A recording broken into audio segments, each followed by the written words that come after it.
Voici donc les relations correspondances peut donner différents types de diagrammes évolués, très évolués. Je pars du principe, bon, on peut commencer par exemple par rapport à une hiérarchie basse ou une hiérarchie haute, ou tout simplement mettre le diagramme voilà, par la gauche ou par la droite, vu par la gauche ou par la droite. Alors, les correspondances peuvent en avoir tout ce qu'on veut. On peut commencer à partir de... Voilà, on peut avoir des relations comme ceci. Voilà.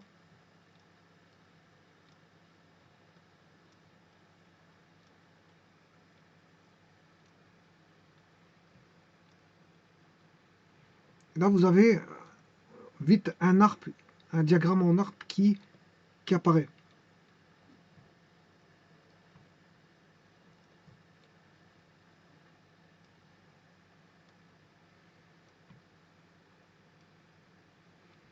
Alors, si chaque fois il donne, le diagramme donne uniquement...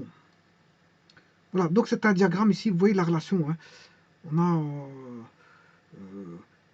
On a des niveaux.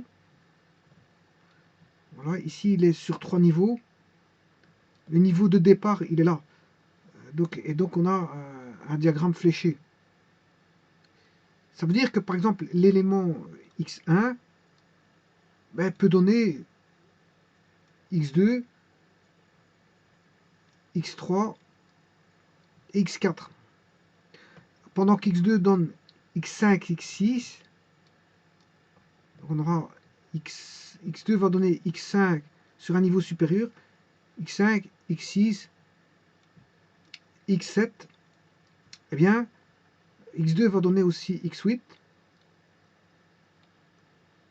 Oui, ici je me suis trompé.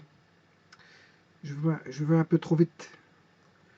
x2 va donner x4, x5. Bon, il faudrait codifier ça. Hein. Codifier ça. C'est-à-dire par niveau. Codifier par niveau. On aurait le niveau 0, voilà, niveau 1, niveau 2, et alors on aurait, je sais pas moi, combien de niveaux qu'on aurait, autant qu'on en veut. Hein. Voilà. Voilà. Donc ici, je pourrais codifier par niveau, c'est-à-dire que j'aurais le niveau 1 de l'élément, niveau 0 de l'élément 1. Le niveau... Bon, je vais essayer de le faire plus proprement.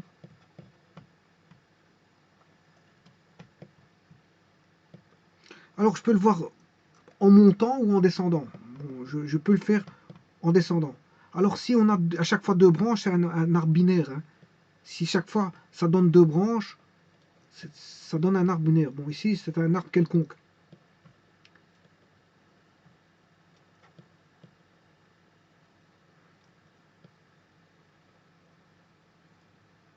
C'est un arc quelconque. Là, la codification, je l'appellerai donc le niveau 1. L'élément 1 de la... Voilà, ici, on aurait le niveau 2, l'élément 1 du niveau 2, l'élément 2 du niveau 2 et le niveau... Et l'élément 3, l'élément 2, enfin, l'élément 3 du niveau 2. Voilà, ce serait une codification pour appeler... Voilà, et alors on aurait ceci. Ah, ça peut en donner 3, 4, peu importe quoi. Si ça en donne qu'un, ça peut en donner 2. Voilà. Et là, on serait à niveau 3. On appellerait ça le niveau 3, 1. Là, ce serait le 3, x, 3, 2, x, 3, 3, x, 3, 4, x, 3, 5, x, 3, 6. Voilà. Et alors là, l'arbre, il est relié, hein, bien sûr, c'est x1, 1 est relié avec x2, 1, x2, 1 est relié avec x3, 1, x3, x3, 2, 1 est relié avec x3, 2, x3, 2, x3, 2, 1 est relié avec x3, 3, x1, 1 est relié avec x2, 2, x2, 2 avec x3, 4, x2, 2, 1, 1 avec x2, 3, x2, 3 avec x3, 5, x2, 3 avec x3, 6. Bon. Alors là, vous venez de voir quelque chose de fondamental. C'est une théorie, la théorie ça commence à vous rentrer avec les relations dans la théorie des graphes. Alors, la théorie des graphes est fondamentale. Bon, pour plusieurs choses. Hein. Voilà, pour plusieurs choses, notamment la théorie des graphes, on l'a instruit dans les bases de données. Alors, les bases de données relationnelles, on a la théorie des graphes. Bon. Alors pourquoi la théorie des graphes dans la base de données relationnelle? Pourquoi faire des graphes? Eh bien parce qu'en fait, tout d'abord, l'informatique est utilisée pour certaines choses, bon, pour certains aspects. L'informatique, c'est vaste. Tout comme l'électronique est vaste, bon, comme les mathématiques, c'est vaste, bon, on scinde en différents domaines. Si on prend l'informatique, on peut scinder en différents domaines. Il y a l'utilisateur de l'informatique au niveau bureautique, il fait usage de l'informatique, donc il est dans le domaine de l'informatique. Le programmeur informaticien, quel que soit le langage de programmation, est un informaticien. Alors, l'informaticien est amené à se soucier de différents types de problèmes. Je pense à faire des problèmes, résoudre des problèmes voilà, de base de données, résoudre des problèmes inhérents à la gestion de production, des problèmes inhérents à la gestion de planning, euh, des, des programmes inhérents à des jeux, pourquoi pas, à des bases de données médicales, à des bases de données de ce que vous voulez. Tout ce qui est, je veux dire, en relation avec une gestion peut être informatisé. Voilà. Donc, en fait, l'informatisation est un outil de notre époque, hein, voilà. Bon, parce qu'avant, ils n'avaient pas d'informatique, ils faisaient tout voilà, par document. Donc, maintenant, on a besoin d'informaticiens pour améliorer, si vous voulez, le travail, le travail de certains corps de métier. Donc l'informatique est un outil, je veux dire, qui est amené pour... bien sûr, l'informatique va aussi servir de multimédia, notamment pour le jeu, pour voilà, gérer voilà, des réseaux informatiques, gérer des réseaux, voilà, des serveurs, gérer de voilà. L'informatique, c'est vaste. C'est pour ça que bon, un informaticien à l'heure actuelle se spécialise dans un domaine. Déjà dans un domaine de la programmation, il y a pas mal de langages de programmation, donc il faut à un moment donné s'orienter vers l'un ou l'autre langage de programmation parce que la personne va être vite dépassée par il est tenu de connaître plusieurs langages de programmation parce que les langages de programmation évoluent très vite et je veux dire bon les contenus évoluent vite et on a beaucoup de changements donc tenir à du changement faut être capable faut être capable de tenir à du changement donc voilà donc l'informatique est à usage je veux dire multiple et donc on retrouve la théorie des graphes dans de multiples domaines de l'informatique. Je viens de vous expliquer que dans les bases de données relationnelles, c'est pas ça qui manque. Dans l'administration, le médical, et tralali, tralala, bon, on trouve des bases de données relationnelles voilà, euh, programmées dans différents types de programmation. Il y a beaucoup de langages de programmation. Bon, certaines sociétés font le choix de programmer avec un type de langage de programmation plutôt qu'un autre. Voilà. Bon, qui utilise ça? C'est la gestion de production. Voilà, la gestion de production, c'est ça. La fabrication et la construction, c'est uniquement ça. C'est de la théorie des graphes. C'est la théorie des graphes. Par exemple, si vous construisez une maison, ben, on ne fait pas le toit avant le sol. Il y a une architecture euh, par graphe qui fait en sorte que vous n'allez pas ramener le matériel électrique ou les électriciens alors que bon, je n'ai pas encore fait la dalle de béton. Voilà, vous n'avez pas encore fait de dalle de béton et vous voulez installer l'installation électrique. Bon, c'est comme quand vous faites un dessin par la peinture. Vous commencez pas par le toit. Si vous faites une église, vous commencez pas par le toit, vous commencez par le bas et vous remontez. Vous commencez par les fondations, vous mettez la structure en place au niveau des vues, des perspectives, etc. Et puis après, vous montez votre architecture du bas vers le haut. Donc, quand tout est en place. Donc, la mise en place fait en sorte que c'est quelque chose de logique. Logique parce que c'est une logique qui est reliée par lien, par lien, je veux dire, par correspondance, par lien, par graphe. Un graphe n'est rien d'autre qu'une correspondance. Voilà. Une correspondance entre quoi et quoi? Ben, ça dépend de ce que l'on a. Si par exemple on prend la gestion de production, s'il il faille fabriquer un élément simple tel qu'une chaise ou une table, ben, qu'est-ce qu'il faut faire pour faire la table? D'abord, il faut qu'on prenne les pieds, voilà, on fait la structure, si c'est des pieds en fer, il faut construire la structure de pieds en fer. Par exemple, mesurer les pieds en fer, faire les découpes, le sciage, les bavurages, et tralali tralala, bon, au travers des ateliers. Peut-être qu'un autre groupe, à un autre endroit, fera ce qu'on appelle, voilà, euh, la tâche qui va venir mettre, attacher donc le support de la table au pied. Voilà. Enfin, il faudra faire des supports de table pour assembler la table avec les pieds. Donc, à un moment donné, il faut construire ces supports à dimension, bien sûr. Tout est calculé à dimension dans la production. C'est ça. Un début de la production, c'est d'abord produire à des cotes raisonnables avec des tolérances. Bon, ça, c'est la construction.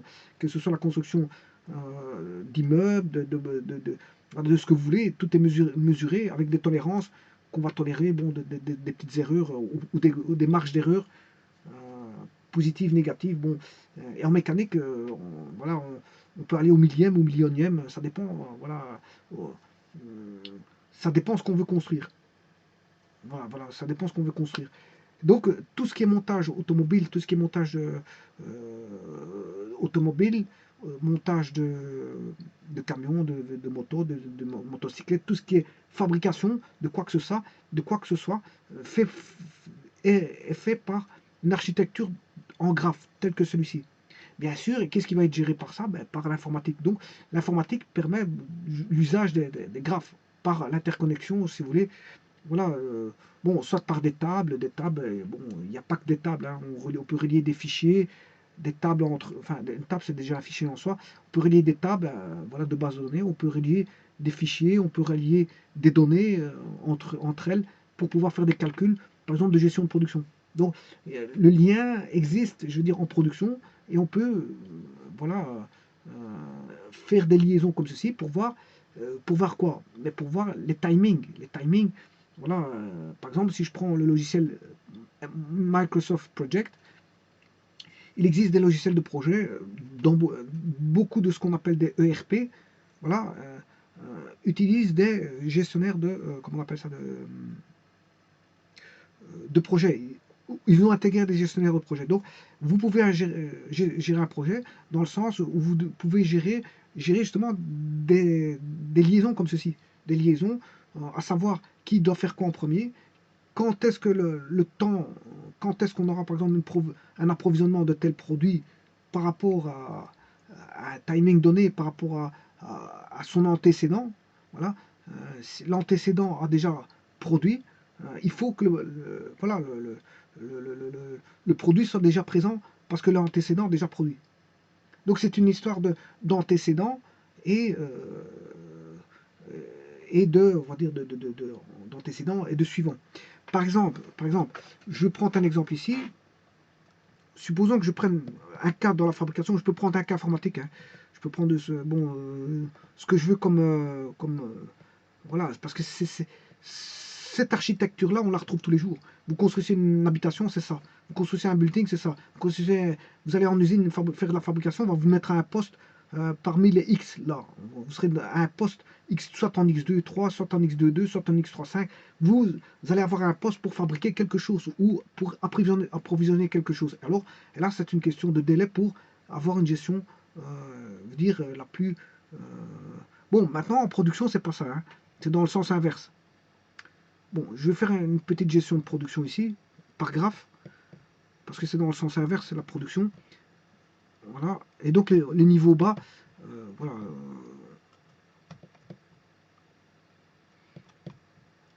Voilà le niveau bas. Fabrication. Bien sûr, la matière première arrive et on fabrique avec la matière première.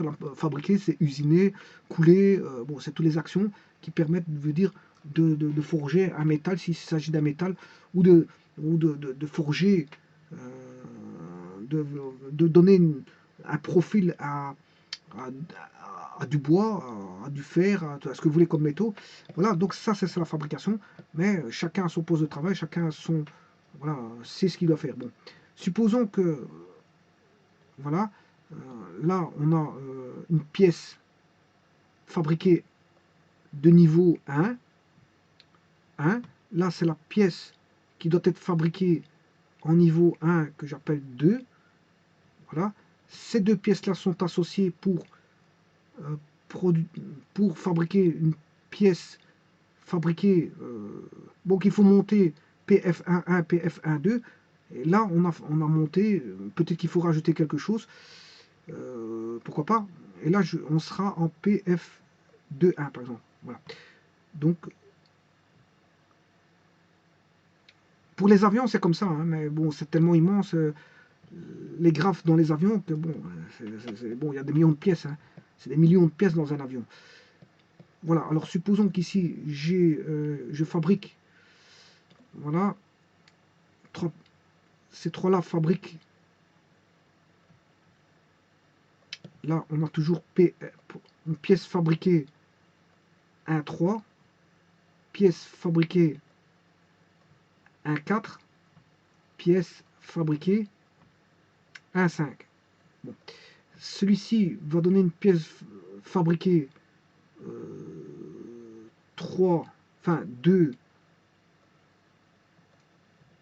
2, 2. Ici, c'est un schéma très simple. Et là, les pièces fabriquées de 1 et de 2 vont donner une pièce fabriquée, par exemple, finie. Pièce fabriquée finie, qui est la pièce fabriquée 3, 1. Voilà, elle est finie. Voilà, c'est le montage des complets. Donc, ça veut dire que dans ce cas-ci, l'atelier ici, des gens dans l'atelier vont fabriquer cette pièce-là. Des gens dans un autre atelier vont fabriquer ces parties de pièces-là. Alors, ces parties de pièces-là vont être montées ensemble dans le montage pour avoir un sous-produit. Un sous-produit. Alors ici, là, on demande de fabriquer une certaine pièce, là, une certaine pièce, et ici, une certaine pièce. Oui, ça ne m'aurait pas étonné. Voilà, je vais mettre ça comme ça, pour aller plus vite.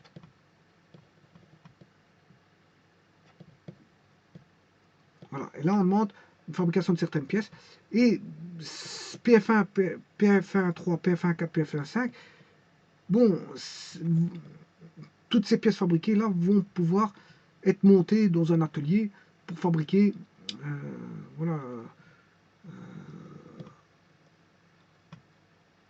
pour monter une partie. Et la partie PF21 et PF22, d'ailleurs je me suis trompé ici, c'est pas P22, c'est PF22, c'est PF22, eh bien quand ils vont être montés, eh bien vous allez avoir la pièce finie ici qui est, par ici je l'ai vu de finir parce que c'est quelque chose de simple, mais il y a des choses plus compliquées, c'est des théories de graphes très développées. Bon, ici c'est pour vous expliquer en gros comment ça va, la production, chaque atelier va produire des quantités définies de pièces au travers de l'usinage, au travers du forage, au travers du coulage métallique, hein, au travers de la fonderie, au travers de, voilà, du rabotage, au travers voilà, du fraisage, au travers bien sûr, au travers de cotes. Hein. Il y a des cotes derrière tout ça, et au travers de matières. Ben, ça dépend de la matière qu'on a, du bois, du fer, du zinc, du cuivre, peu importe. Et avec toute cette matière, ces matières qui sont des matières premières, bien sûr, et avec toutes ces ressources, on va dire, les ressources qui sont les ressources, le savoir voilà, des gens qui ont les compétences pour fabriquer ce genre de pièces, eh bien, nécessite un certain temps. Donc, par exemple, ici, on a un certain temps pour fabriquer T11 pour fabriquer le produit PF11. Là, on a un temps T12, là, un temps T13, là, un temps T14 et là, un temps T15. Bon. Alors là, on va nécessiter un temps T21 et là, un temps T22. Et là, bien sûr, on aura un temps T31. Bien sûr, ici, la liaison va toujours dans le sens du montage jusqu'au produit final. Ça peut être valable, comme je vous dis, pour n'importe quel type de ce que vous voulez, hein. Un avion, un camion, vous voulez monter un camion, ben vous allez chercher la fabrication de toutes les pièces. Parfois ils ne fabriquent pas, ils achètent, hein. Parfois ils font de la sous-traitance, ils achètent, par exemple, ils vont chercher les pneus, une usine ne fabrique pas tout, hein.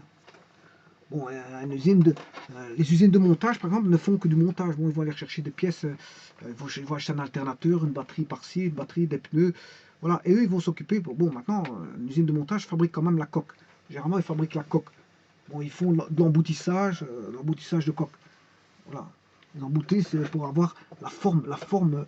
Voilà, le métal, on peut le travailler de différentes façons, hein. On peut le couler, on peut le mouler, voilà, le forger, voilà, l'emboutir et tralali tralala. Bon, si on a des fines tôles, on sait avoir des formes assez facilement grâce aux machines. Bon, c'est pas que les êtres humains qui les travaillent, mais même si c'est des machines qui travaillent, il faut un certain temps pour réaliser la tâche. Donc, chaque tâche qui va être pour mesurer le temps, le temps sera défini par des unités de tâche, bien sûr. Chaque tâche aura, bon, comme quand vous allez travailler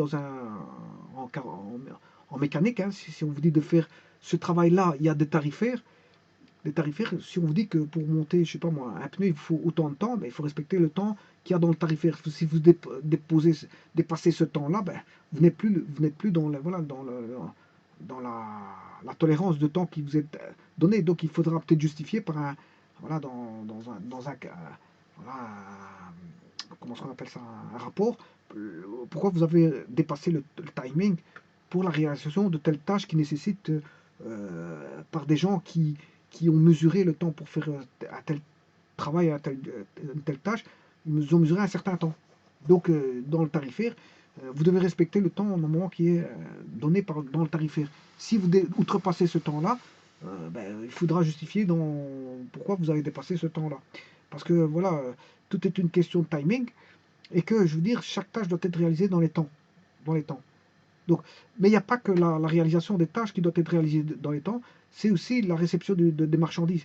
Si maintenant les ouvriers attendent après la marchandise alors qu'elle n'est pas présente, ça pose un énorme problème. Je pense par exemple aux livraisons. Si les livraisons n'ont pas été commandées à temps et n'ont pas été livrées à temps, mais le problème, il y a un gros problème qui va voilà, se poser au niveau des ouvriers. Qu'est-ce qu'on va leur donner à faire pendant l'attente? Et ça, c'est un énorme problème parce qu'il faudra payer des gens à ne rien faire. Voilà. Donc, pour éviter ces problèmes-là, bon, il faut toujours, on va dire, anticiper. Il faut c'est bon d'avoir du stock, mais trop de stock, c'est pas bon non plus. Pour certaines raisons, il y a beaucoup de raisons pour ne pas. Si c'est des produits périssables, c'est pas bon d'avoir du stock. Mais maintenant, si avoir du stock, c'est toujours bon, mais trop, ça coûte aussi. Un stock, ça coûte, hein. Voilà, donc il suffit pas de faire du stock. Le stock, c'est aussi un coût. C'est une gestion de coût. Donc, c'est un tout, hein. En gestion de production, c'est un tout. Il faut gérer le stock, il faut gérer les tâches des ouvriers, il faut gérer les ouvriers parce qu'il y a des présents, des absents, etc., etc. Il y en a qui tombent malades et la chaîne s'arrête parce qu'il y en a un qui a cassé une machine, je sais pas moi, tout peut arriver. Et donc, vous voyez qu'il faut un certain temps, donc ce qui veut dire que la gestion ici, elle est simple parce qu'il y a très peu d'éléments. Mais quand il y en a beaucoup, il faut un roulement, il faut un engrainement de ce timing qui fasse en sorte que, par exemple, bon, vous comprendrez qu'ici, si lui, il lui faut 1 heure pour faire sa pièce, là 2 heures, et là 3 heures. Bon, ça te pose déjà un problème parce que pour monter, on a besoin des 3 pièces. On a besoin de la pièce P1 fabriquée par PF13. On a besoin de la pièce P2 fabriquée par PF14 et on a besoin de la pièce P3 fabriquée par PF15. Bon, ça pose un problème, hein. Ça pose un problème parce que P3, on l'attend et ça dure 3 heures. Or, j'ai besoin de P1, P2, P3 pour. Vous voyez que c'est une gestion, ça, hein. Il faut pas que P1, il y a une multitude de P1 qui arrivent et vous vous retrouvez avec un gros stock de P1, voilà, et que P2, il y a un stock moyen qui est. Vous avez un stock moyen et un grand stock de P1 et très peu de P3 parce qu'il faut plus de temps. Bon, vous voyez que là, il y a déjà une gestion à faire. Et le timing qui est de l'autre côté n'est pas le même, hein, parce que voilà, après il faudra réenvoyer les pièces voilà, à un autre atelier qui va faire le montage total. Donc ici il faut gérer, si lui fait 30 minutes pour faire une pièce, et là on va dire 1h50, là de nouveau on se retrouve 1h30, voilà, 1h30, là de nouveau on se retrouve avec un problème ici. Et à ce niveau-ci, vous voyez qu'il y a un problème de timing. Vraiment un problème de timing. Donc, tout ça, c'est une gestion, c'est une gestion de timing, des tâches pour le montage. Voilà, c'est une question, je veux dire, qui se gère voilà, par, de manière informatisée. Ça ne se gère pas voilà, de manière. Voilà, c'est des algorithmes qu'il faut faire et qui va faire en sorte que on va en gestion de production tenter de faire quelque chose de théorique. Théorique. Bon, mais maintenant, c'est pas parce qu'on l'a fait théoriquement que ça va être réalisé réellement. Il faut penser aussi que le réalisable, bon, euh, rencontre des aléas. De, la gestion quotidienne au niveau de la production, c'est de la gestion d'aléas. Tous les jours, il y a des aléas, des petits aléas qu'il faut tenir compte. Hein, voilà, il y a tous les jours quelque chose à mettre en relief ou en valeur ou à remettre en route ou, voilà, ou à résoudre. C'est une gestion de résolution de problèmes au quotidien, bien sûr, avec le stress voilà, de la production, que la production doit continuer. Sinon, c'est des pertes énormes pour la société. Donc, si quelqu'un s'occupe de la gestion de production, ben, à lui tout seul, s'il se passe un pépin, ben, je veux dire, tout repose sur le pauvre monsieur. Et c'est bonjour le stress. Et bonjour, voilà, le stress et voilà, la fatigue mentale.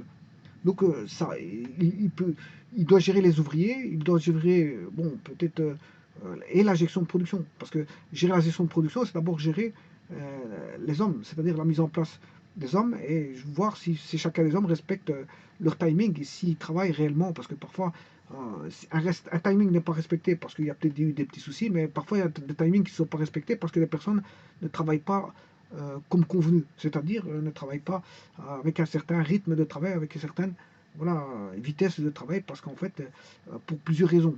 Soit il manque de compétences, soit, je veux dire, d'un jour à l'autre, il n'est pas réveillé, ou d'un jour à l'autre, qu'est-ce qui se passe? Ben, il est dépassé par les événements, ou d'un jour à l'autre, ben, je veux dire, il n'a plus l'âge requis pour travailler à ce poste-là qui demande une cadence énorme. Voilà. Donc, la gestion de production, bon, donc il y a le temps réalisé, le temps,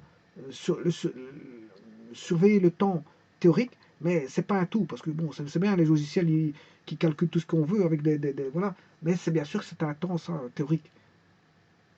C'est un temps théorique. Et alors, c'est la théorie des graphes qui va permettre de créer ces genres d'algorithmes-là. Ces genres d'algorithmes.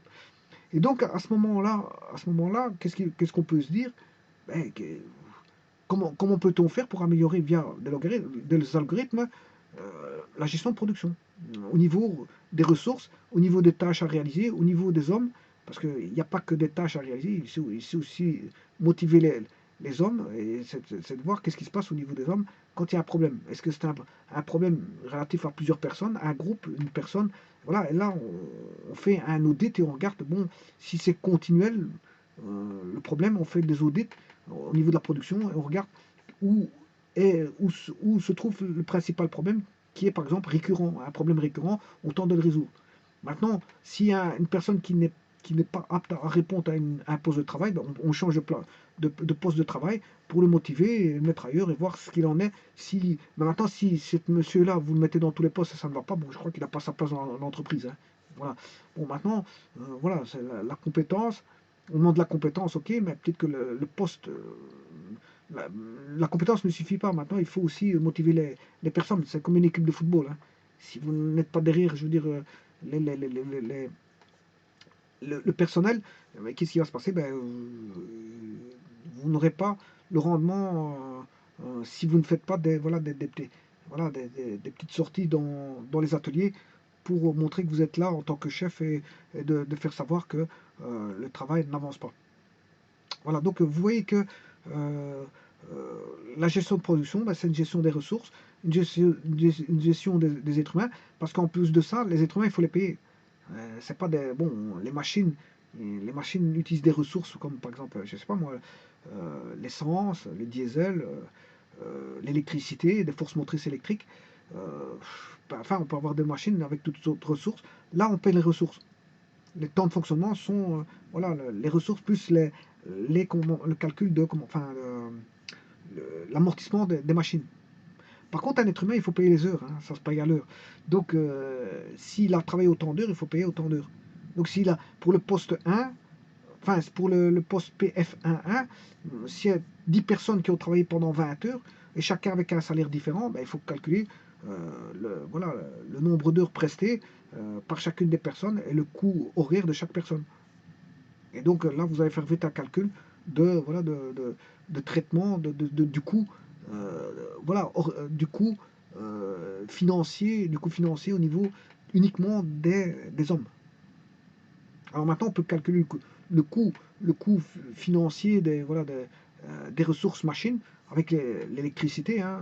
La personne a travaillé autant d'heures. Là, on fait une gestion de tout. Hein. C'est une gestion de tout. On gère tout.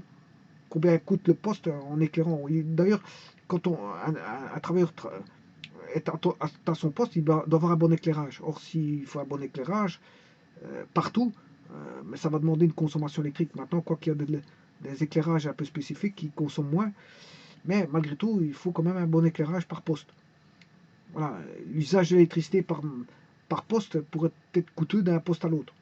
Voilà, donc il faut payer tout ça. Tout ça, il faut payer. Donc la gestion de production, c'est aussi bien des tâches, des machines, des hommes, que des coûts de production, des coûts de fabrication, des coûts des charges. Il y a des charges diverses dans la fabrication.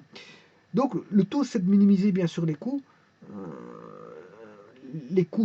globaux pour arriver avec un produit PF3.1 monté, bien sûr, qui soit concurrentiel par rapport aux mêmes produits fabriqués ou similaires fabriqués par d'autres entreprises. Le tout, c'est une concurrence entre entreprises pour que celui qui fabrique avec le coût de production le plus adapté, avec bien sûr un produit qui satisfait aux besoins du client, bien sûr, soit concurrentiel.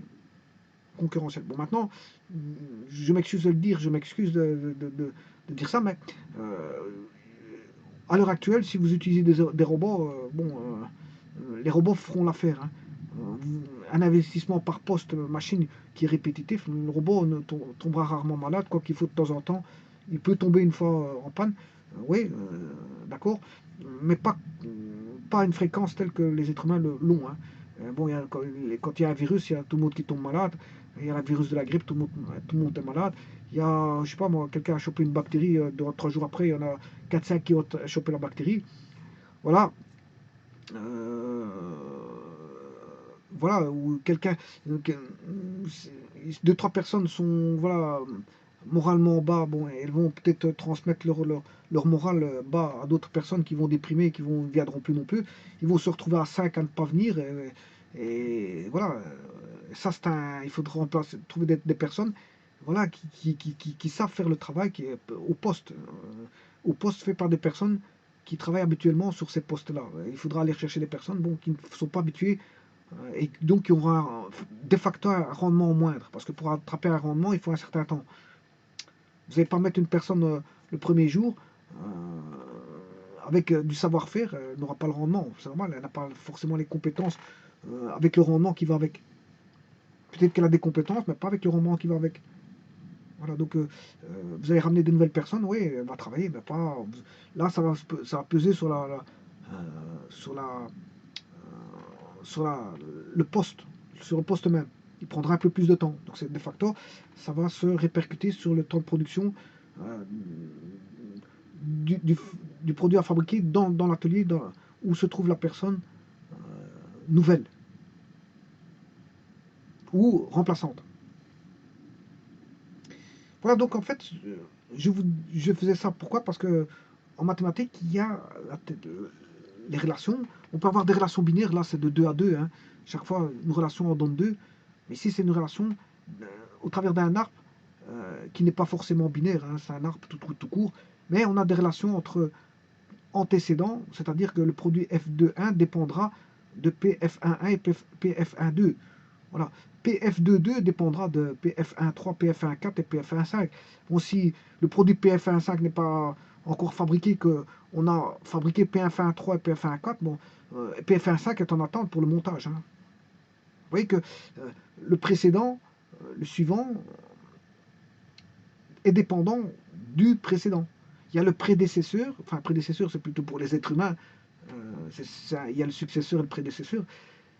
Au niveau politique par exemple, je pense au niveau politique, mais c'est vrai que bon, je peux attribuer ce terme-là à la gestion de production où on a l'antécédent et le suivant.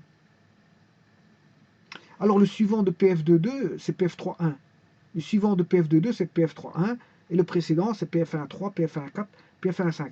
Donc, si on veut gérer ça par base de données, ben, il faut établir des liens entre PF2.2 et PF1.3, PF1.4 et PF1.5 et dire que ce sont des antécédents.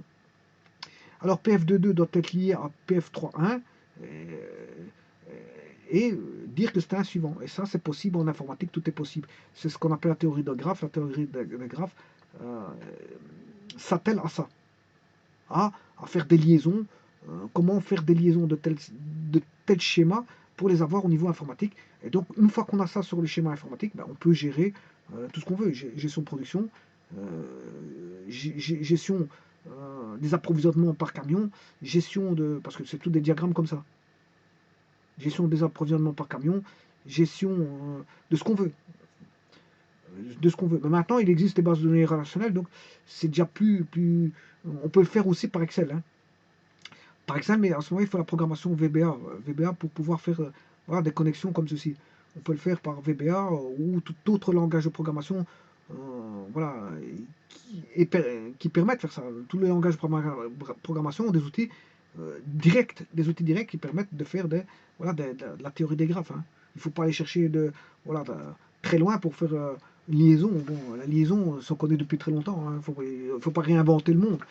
Il suffit de s'informer comment faire des interconnexions. Une fois que vous savez le faire, ben, vous êtes parti. Hein. Vous avez interconnecté un précédent et un suivant. Vous savez, bon, vous pouvez faire un graphe comme ça en arbre. Hein. Bon, voilà, quel que soit le nombre d'éléments que vous avez, 10 000, 20 000, 30 000, voilà, c'est une programmation algorithmique qui permet de faire ça. Voilà. Donc, la théorie, les diagrammes en arbre, donc les relations que l'on retrouve en mathématiques, sont d'application, je veux dire, en gestion de production, en informatique, dans les ateliers de tous les jours. Quand vous rencontrez des ateliers, vous avez ce genre de, on va dire on a ce modèle-là qui apparaît tous les jours. Quelle que soit l'entreprise que vous avez ce modèle-là. Et alors, on peut même avoir ce modèle-là au niveau hiérarchique. Hein. Au niveau hiérarchique, ce modèle-là, voilà, vous avez le chef, le sous-chef, le directeur, le PDG, tralali, tralala. Vous avez un schéma comme ça. C'est un schéma, en fait, quelque part pyramidal. Hein. C'est un schéma pyramidal, voilà, avec, à la base, on a beaucoup plus de personnes à la base. Et plus vous montez, moins vous avez des personnes. Voilà, plus vous montez, vous avez personne pour se retrouver tout au-dessus avec une hiérarchie tout au-dessus, le haut de la chaîne, avec une seule personne ou deux personnes. Il y a peut-être deux PDG ou un PDG. Bon, maintenant, un arbre peut s'associer avec d'autres arbres pour former des autres arbres. Bien sûr, si je prends par exemple, voilà, il y a des niveaux pyramidales. Ben, une fois que vous avez une pyramide, vous avez une personne au-dessus, ben, parfois ça peut s'imbriquer avec d'autres pyramides. Hein. Voilà, on peut avoir des schémas pyramidaux qui s'imbriquent. Voilà, je vais en prendre un. Allez, supposons que j'ai un schéma pyramidal comme ceci. On en a un qui est ici. Bon, ce schéma pyramidal, c'est un exemple de cas de figure comme ceci, un modèle comme ceci. Voilà. Et là, peut-être qu'on accorde voilà, des schémas pyramidaux comme ceci. Hein. On se retrouve de nouveau. Voilà. Et là, on se retrouve au top du top ici avec une gestion par une personne ou plusieurs personnes.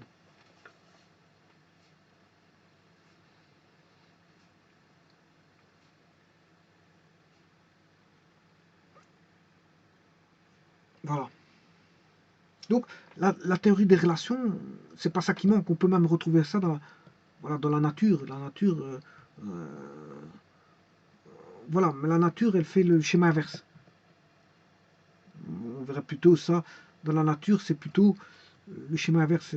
Ça, c'est par exemple une production, une fabrication ou euh, une hiérarchie ou peu importe ce que vous voulez. Voilà. Mais en réalité, dans la nature, on a plutôt l'inverse de ceci. C'est-à-dire, on a, je vais vous montrer ceci.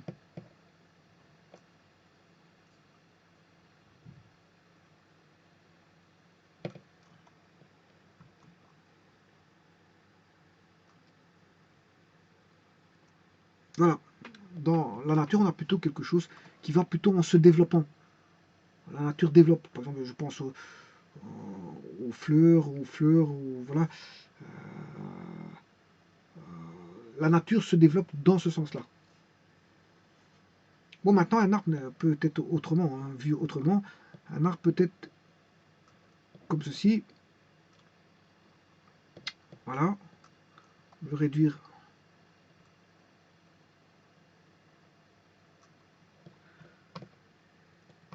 de moitié. Voilà, on peut avoir un arbre comme ceci. Vu qui regarde par la droite, mais on peut avoir un arbre dans l'autre sens. Hein. Donc je peux avoir un arbre qui regarde dans l'autre sens, parce qu'il n'est pas forcément... J'ai vraiment dessiné un arbre dans ce sens-là. Ben on peut voir un arbre dans l'autre sens, comme ceci. Voilà, je vous remercie.